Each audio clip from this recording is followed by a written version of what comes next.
ये सब आता सेल। तो क्या देखा, समंदर, वाव, ये झाड़ और समंदर ज़बरदस्त है। मेरे ख्याल से ये जो व्यू अपने वास्ते बहुत खूबसूरत है। एक समंदर है। काला पानी की स्टोरी तो 90s और 80s के बच्चों को तो मालूम है, जेंजीज को नहीं मालूम होंगी। हेलो एवरीवन, एक नया vlog, because this is the first day in Andaman. तो अभी मैं लैंड हुआ और होटल को भी आ गया, बट रास्ते में बताने की हिम्मत नहीं थी बिकॉज मेरे पास बिल्कुल ताकत नहीं थी after such a hectic flights of 2। तो अब अपन बताएंगे कि अपन ब्रेकफास्ट में क्या करें। होटल आए, होटल भी अच्छी दिखे। अभी आगे जो भी रहेंगे वो फीडबैक बताऊंगा मैं, पूरा complete honest feedback of this ride, क्योंकि ये राइड मैं अपने वास्ते भी कर रहा हूँ, जो आगे करना चाह रहे उनके वास्ते भी करूँ। तो अभी तक एक्सपीरियंस अच्छा था बिफोर राइड, अभी राइड का एक्सपीरियंस कैसा बताऊँगा। अभी अपने को ब्रेकफास्ट में मिला इडली सांभर, चटनी और ऑरेंज जूस, और चीज़ें भी है, बट फर्स्ट डे में ज़्यादा लोड नहीं करना चाह रहा हूँ, अंडे नहीं खाना चाह रहा हूँ, वेट जैम नहीं होना। I just want to have a simple food. और इधर इडली लेते ही साथ ही लोगों को समझ में आ गया कि हम साउथ इंडियन है, इसमें से एक डोसा भी आ रहा है, तो डोसा भी खाएंगे और आराम करेंगे। इसके बाद जैसे जैसे जाएंगे दिन बताऊँगा। उनके पिछला व्लॉग बहुत लंबा हो गया था, इस वजह से मैं ये व्लॉग बना रहा हूँ सेपरेटली। एक नया दिन, एक नई स्टार्ट। ये है रूम, ये है बाथरूम। बाथरूम अच्छा स्पेशियस है, नहाने में मजा आएंगे। वाह, ये बेड पे तो मैं 1 बजे उठना मुश्किल है, तो बैठने का है। अभी मैं शूज़ उतार लेता हूँ। स्टार्ट स्पेस है की फॉर नमाज एंड एवरीथिंग। थैंक यू भैया, इधर ही रख दो। हाँ,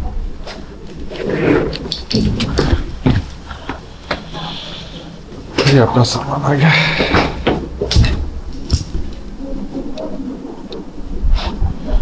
है बैठने की जगह, कोई आया तो बैठ सकते हैं, अपन बैठ सकते हैं कॉफ़ी पीने से। और ये अपना व्यू है, ज़बरदस्त व्यू, अच्छा है व्यू। मॉर्निंग का सोचा हमारा, अपन अंधेरे में निकलेंगे। बट ये बेड बहुत अट्रैक्ट कर रहा है, but I am planning to wait for, I want to take bath and then sleep. तो पहले नहाएंगे, उसके बाद ऐसा सर्विसेज है। ये कुछ है, बाद में टिश्यू पेपर है, मेन्यू पे QR code, AC remote, coffee बनाने का 6 glass, water bottle, HD TV, Tata sky, hopefully देखने को मिलेगा। और ये कपड़े रखने का, जैकेट्स रखने का सब इधर, राइडिंग जैकेट हो सब रख दिया। और इधर अपनी जम्बू हालत, जो अपन फ्रेश होने वाला है। ये वीडियो में सही भी मेरे हिसाब से मैं बहुत मेहनत करूँ, because I am continuously vlogging, I have not slept. अभी जाके 3-4 घंटे की नींद, 2 घंटे की नींद मिली, 2-3 घंटे की नींद। उसके बाद देखिए, अभी नहाना है, सोना है, फिर देखना है। सो बाय बाय। कमरे की ऐसी की तैसी करने के बाद मैं रेडी हो गया फुल्ली, और अपना last recharge shot, specially black coffee P के निकलना है, क्योंकि 2 बजे है टाइम, तो अभी निकल रहे हो अपन, फुल्ली रेडी है। खाली पैंट पहनना, अभी जो भी चीज़ें आते हैं वो पहनते जाना है, बट अब बैग पे निकलना है। अभी मैं कॉफ़ी पीऊँगा, और एक सैंडविच जो घर से लाया था वो भी चल रहा, तो वो भी खाएंगे और निकलेंगे अपन राइड पे। भाई एक डन विथ प्रेस। और एक मैं चीज़ देखना ही भूल गया, सुबह में बहुत थका हुआ था मैं, अभी भी जो थकान दिखे चेहरे पे, मैं मुँह धोया हुआ हूँ, बट सुबह में एक चीज़ मिस हो गई। मैं खाली आपको बाहर बताया, और मेरे को मालूम नहीं था कि ये गैलरी है, खाली विंडो व्यू नहीं है। तो गैलरी में आ सकते और ये व्यू देख सकते। ये ज़बरदस्त व्यू देखते देखते देखते देखते देखते देखते मैं जब इधर गया और इधर जब जूम करा, तो क्या देखा, समंदर, वाव, ये झाड़ और समंदर ज़बरदस्त है। मेरे ख्याल से अपन इधर जाएंगे भी शायद, तो मज़ा आ जाएगा। बट लोकेशन ज़बरदस्त है, लोकेशन 1 नंबर है। I am fully gear up. अभी खाली जाना है, 15 मिनट है, उसमें निकलना है, और फिर सेलुलर जेल को जाना है, और वो उसकी हिस्ट्री, जोग्राफी, बायोग्राफी मैं आपको बाद में बताऊँगा।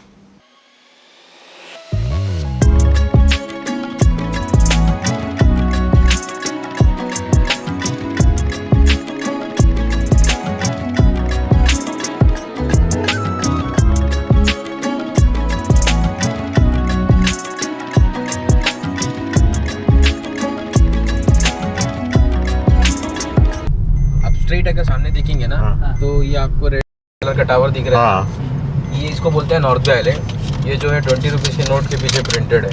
अच्छा। यहाँ पे लोग जो है कोरल्स वगैरह देखने के लिए जाते हैं और यहाँ पे आप जंगल ट्रैकिंग कर सकते हैं। ट्रैकिंग करके आप लाइट हाउस के ऊपर जाके ऊपर से भी आप व्यूज़ देख सकते हैं। और एक बार अपने राइट साइड देखेंगे ना तो थोड़ा सा बैक साइड पे आपको एक आइलैंड दिखाई देगा, इसको बोलते हैं रॉस आइलैंड। जब ब्रिटिश का राज हुआ करता था ना तब ब्रिटिश जो है वहीं से ही ऑपरेट करते थे इसको। 1914 में एक बार अर्थक्वेक आने के बाद से क्या हुआ कि थोड़ा सा डिमोलिश हो गया। उसके बाद अभी यहाँ पे आप विजिट करने के लिए जा सकते हैं, कोई रहता नहीं है। आप छोटी छोटी बोट्स देख रहे हैं, इसी बोट से दोनों आइलैंड्स के लिए जाते हैं। अच्छा। 2 आइलैंड्स कवर करते हैं और जब आप इस आइलैंड के लिए जाते हैं तो आपको रॉस आइलैंड जाने में 15 से 20 मिनट्स लगती है और नॉर्थ बे आइलैंड जाने के लिए भी आपको 20-25 मिनट्स लगती है।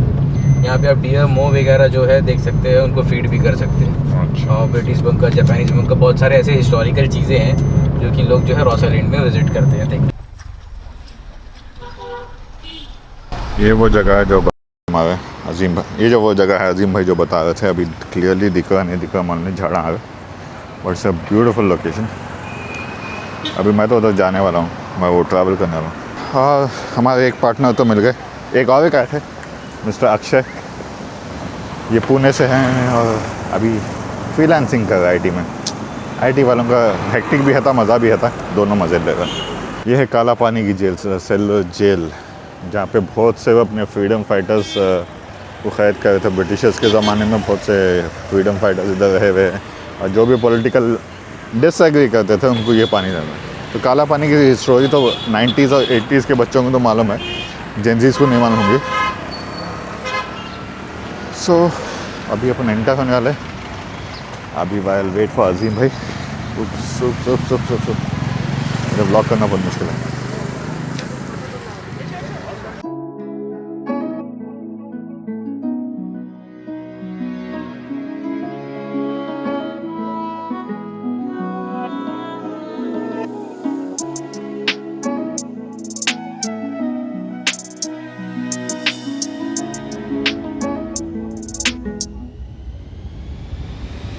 जो भी है मैं बताऊंगा, आप लोग रिकॉर्ड कर लो, पॉज करके पढ़ लो होना तो।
यहाँ पे सुन लीजिएगा सर, जो लोग अंदर देखा नहीं है, विजिट नहीं किया, देखिए फिलहाल अभी आप लोग जहाँ पे मौजूद है, ये एक्चुअली जेल का एडमिनिस्ट्रेटिव ब्लॉक है। जो देख रहे हैं आप लोग मॉडल में देखिए, यहाँ पे एडमिनिस्ट्रेटिव ब्लॉक, इसको 2 पार्ट में डिवाइड किया हुआ है।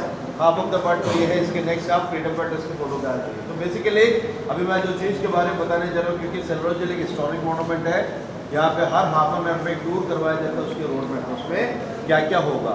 सबसे पहले तो जो कुछ यहाँ पे विजिबल है सभी चीज़ के बारे में ब्रीफिंग होगा, यानी कि जेल का कंस्ट्रक्शन कैसा हुआ, डिस्ट्रॉय कैसे हुई, पहले इस पर कितने विंग्स हुआ करते थे, अभी टूटने के बाद कितने एग्जिस्ट करते हैं, कब टूटा, कैसे टूटा, इस सब चीज़ के बारे में बताते हैं। फिर यहाँ से अगला स्पॉट क्यों ले जाएगा, वो है गैलोस। गैलोस मतलब फांसी करके बोलते हैं, तो कैसे कैसे इसका मैकेनिज्म वगैरह रहता है, वहाँ पे ब्रीफिंग होगा। थर्ड स्पॉट बक्शेड है, जहाँ पे कुछ पुराने मॉडल है, कुछ ओरिजिनल चीज़ें भी है, ये सारी चीज़ पनिशमेंट्स के बारे में। जब फ्रीडम फाइटर्स को उन दिनों काला पानी के तहत अंडमान भेजते थे तो उनको क्या टॉर्चर वगैरह देंगे, कैसे काम करते थे, वहाँ पर बताता है। रूम्स क्यों ले जाएगा, रूम का लॉकिंग सिस्टम कैसे होता है। उस ज़माने में इस जेल के अंदर पूरे 693 रूम्स थी, लेकिन किसी भी रूम में कोई वॉशरूम, टॉयलेट, बाथरूम ऐसी कोई फैसिलिटी नहीं होता था। उन फ्रीडम फाइटर्स को उस वक्त क्या प्रोवाइड करते थे, फिर अंडमान के एयरपोर्ट जिनके नाम से आप लोग जिस एयरपोर्ट में ना वीर सावरकर उनका रूम यहाँ पे है, तो उनका रूम, उनका हिस्ट्री, काला पानी की सज़ा इसलिए इसको बोलते थे। जेल का नाम सेलुलर जेल क्यों पड़ा, ऐसे बहुत सारे चीज़ ब्रीफिंग में आएगा। ये आधा घंटा से 35-40 मिनट्स का टूर है जो यहाँ से स्टार्ट होने जा रहा है। ये सारी चीज़ कवर करते हुए जेल का लास्ट पॉइंट वॉल टू तक जाएगा।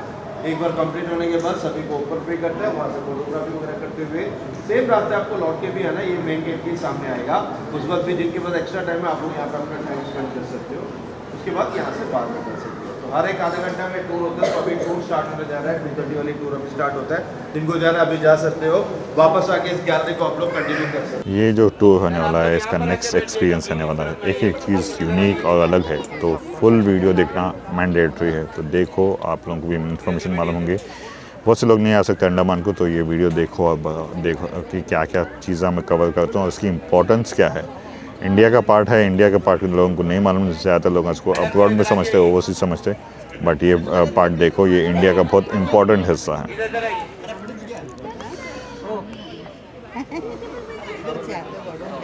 ये पूरे जेल के अलग अलग सेल, क्या बताए, डिपार्टमेंट्स है। वो तो वॉच टावर है, ये जेल है।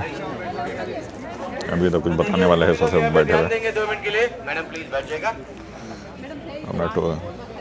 स्टार्ट करने से पहले जैसे आप लोगों ने इस जेल के अंदर एंटर किया तो सामने में एक लोहे का बड़ा सा गेट देखा जिसमें लिखा हुआ था सेलुलर जेल। जितने भी आप लोहे का गेट देखेंगे, जैसे बाहर जो भी ग्रिल लगाया गया है, ये सब जो है बर्मा से लाया गया था। ब्रिक्स जो है फ्रीडम फाइटर के द्वारा यहीं पे बनवाया गया था, नेवी पे, डंडस पॉन्ड, ऐसे छोटे छोटे आइलैंड में जहाँ पे रेड कलर का मड मिलता है, लाल कलर का मिट्टी। बैक साइड में जो बिल्डिंग आपको दिख रहा है, ये भी जेल का एक पार्ट था। इसको जो है एडमिनिस्ट्रेटिव ब्लॉक बोलते हैं। उस समय जितने भी ब्रिटिश अफसर थे रहने के लिए इसी ब्लॉक को यूज करते थे, इसमें रहते थे, रिकॉर्ड को मेंटेन किया जाता था। अभी गवर्नमेंट ने इसको एग्जीबिशन बना दिया जो आप लोगों ने देख कर आए। जो नहीं देखे लौटते वक्त भी सेक्शन को देख सकते हो। साइड पे देखेंगे यहाँ पे 2 जोत जल रहा है, पहला थोड़ा सा आगे में दूसरा। ये दोनों जो है स्वतंत्र जोत है, उन शहीदों के याद में जलाया गया जो कि 24 आवर्स यानी कि 24 घंटे चलता है। गैस के साथ में कनेक्टेड है।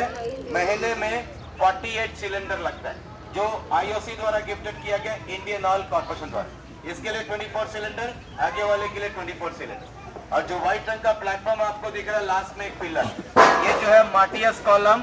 इस जेल में जो लोग शहीद हुए उन सभी को श्रद्धांजलि देने के लिए एक स्मारक है, जिसका 1985 में ज्ञानी जेल सिंह ने उत्थान किया। रात को आप लोग शो देख चुके कि देखेंगे? शो आप लोग इसी चेयर पे बैठ के देखेंगे तो आपको इस पीपल ट्री के बारे में बताया जाएगा। ये जो पीपल का पेड़ आपको दिख रहा है, ये 100 साल से पुराना पीपल का पेड़ है।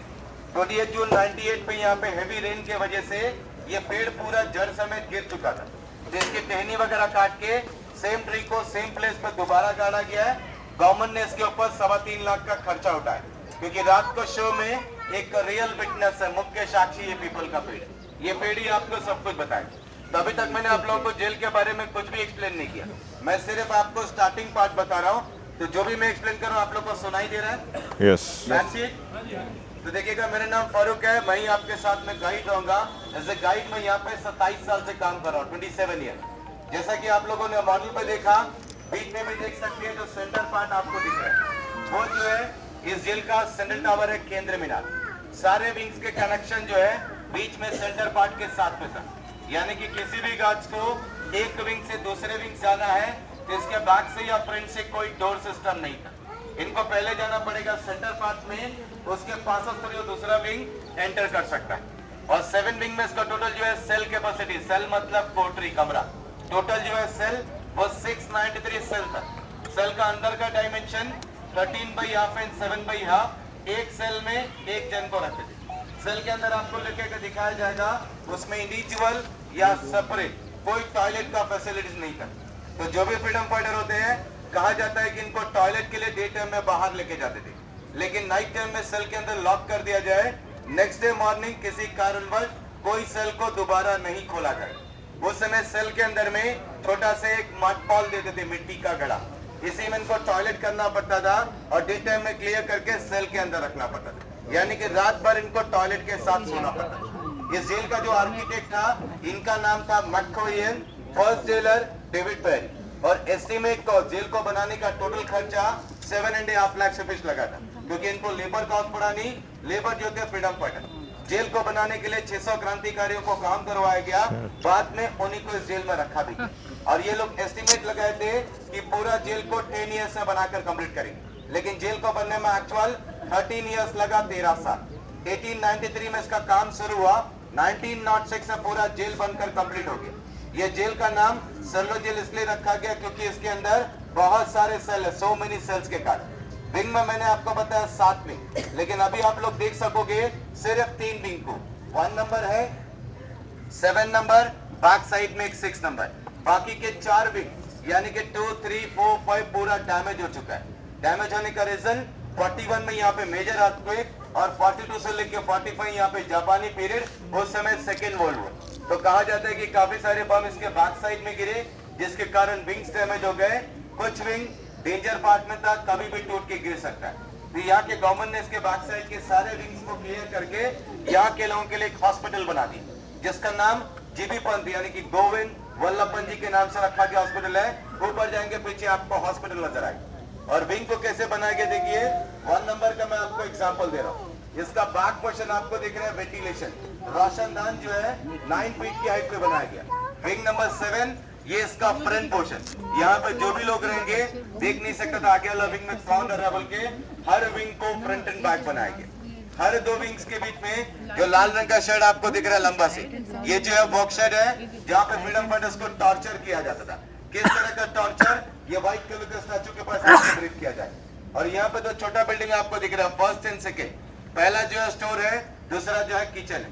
यानी कि विंग नंबर 7 में जो भी लोग रहेंगे उनको यहीं पे काम करवाया जाएगा, यहीं पे खाना बांटा जाएगा। इस जेल में सबसे ज्यादा फ्रीडम फाइटर जो थे बंगाल के थे, उसके बाद पंजाब, महाराष्ट्र, असम, इनका नाम लिखा गया है। नेम लिस्ट आपको सेंटर पार्ट में दिखाया जाएगा। और विंग नंबर 7 में सबसे ऊपर में जो आखिरी कमरा आपको दिख रहा है टॉप में, विंग नंबर 7 है, सेल नंबर 123। ये सेल जो है विनायक दामोदर सावरकर जी के, महाराष्ट्र के रहने वाले थे। नासिक कॉन्फ्रेंसी केस में लाया गया था। सावरकर जी को टोटल पे जिनको भी लेके आते थे वो सोचते थे कि हमारा आखिरी डेस्टिनेशन है, यहाँ से जीवित लौट के नहीं जा सकेंगे, दोबारा परिवार से नहीं मिल सकेंगे। डेथ से रिलेशन देखने को चारों तरफ पानी, क्योंकि आइलैंड है, तो इसका एक्चुअल नेम था समय चलते हो गया काला पानी। बेसिक इन्फॉर्मेशन तो मिल गई, बट वो to follow will get the basic idea because we are getting late for the next location. But it's a interesting place, जितनी भी थी हिस्ट्री जो मैं बता दिया। ये जो है शहीदों की याद में बनाए हुए हैं मार्टियर्स कॉलम, जो उन्होंने बताया। अभी महीने के 24 सिलेंडर लगते हैं इसको। अभी दूसरे विंग्स देखेंगे अपन, सरसरी तौर पर देख के अपन निकल लेंगे। बट ये मेरे को लगता है मैं जो जगह पे आ रहा हूँ, जहाँ पे भी आ रहा हूँ, मैं हिस्सा इधर ख़त्म नहीं है। जैसे I am starting the my trips, my journey. आगे जाके इंशाल्लाह मैं फिर से कभी आऊँगा, बाइक राइड पे आऊँगा, बाइक लेके आऊँगा। बिकॉज अब कॉन्टैक्ट मिल गया तो मैं मेरी बाइक लेके भी आ सकता हूँ। कैसे है तो पूरा जेल है, वो जेल का टावर है। और ये क्या है, Andaman gallery of Andaman in olden days. ये जो सेल्स है, तो इधर जेल है, तो जेल जहाँ पे रहते थे कैदी, इधर भी रहते थे। बट इधर कोई फ्रीडम फाइटर को रखे तो इधर कौन है मालूम नहीं हो सकता था कौन है किधर, क्योंकि ये शेड है उधर से दिखता नहीं और वॉल बड़ी है। ये लार्जर स्केल मॉडल है, रियलिस्टिक स्केल मॉडल है, बताने कैसे कैसा कंस्ट्रक्ट हुआ है। इतने छोटे छोटे जेल से देखो भाई, इधर से खाना वाना देते थे होंगे, लॉकिंग सिस्टम। जेल कितने छोटे थे, इतने से इसमें ज़िंदगी गुजारे, सालों गुजारे, और फिर मर गए थे। It is very emotional place. ऐसे कई जगह है, बहुत बड़ी जगह है। एक्सप्लोर करने से आधा घंटा बस नहीं है, उससे ज़्यादा जगह होना। अभी टॉप मोस्ट लेयर है, और वो जैसा बताया था सेंट्रल टावर के पास। तो ये जगह सबसे लोग जा रहे हैं क्योंकि इधर वीर सावरकर की जेल है। Most of the people are focused on this. अगर आप ज़रे से भी पेट्रियोटिक है ना, तो आपको ये जगह बहुत झंझोड़ेंगी। Because this place we can't even imagine living even for a half a day. लोग साल गुजारे थे।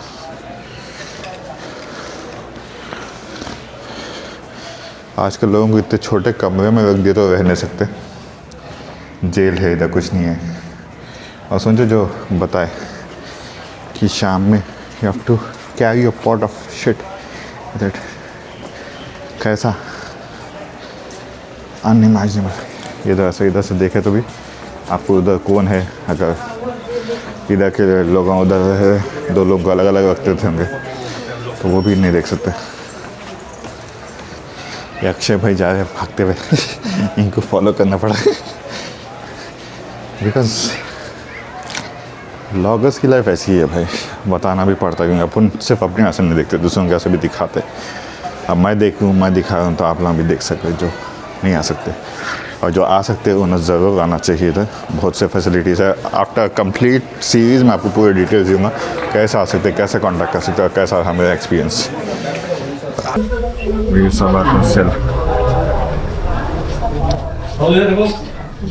इधर देखो,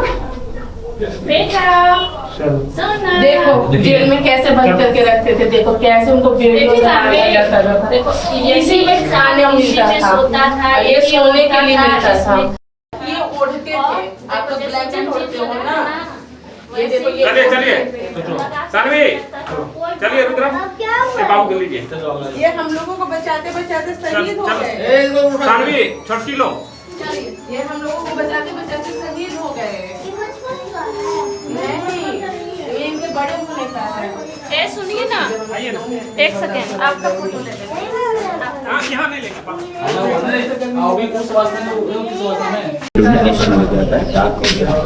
और ये सावरकर जो दो भाई लोग थे, गणेश और मीनाक्षी लोग, दोनों भाई लोग थे। और सबसे ज़्यादा जो फ्रीडम, ये पूरे फ्रीडम फाइटर्स की लिस्ट है, कितने हैं इधर तो 22 है, वैसे 7 पे ऐसा दिखता था। वॉच टावर से जान भी जाना है, वॉच टावर से जाना पड़ता था।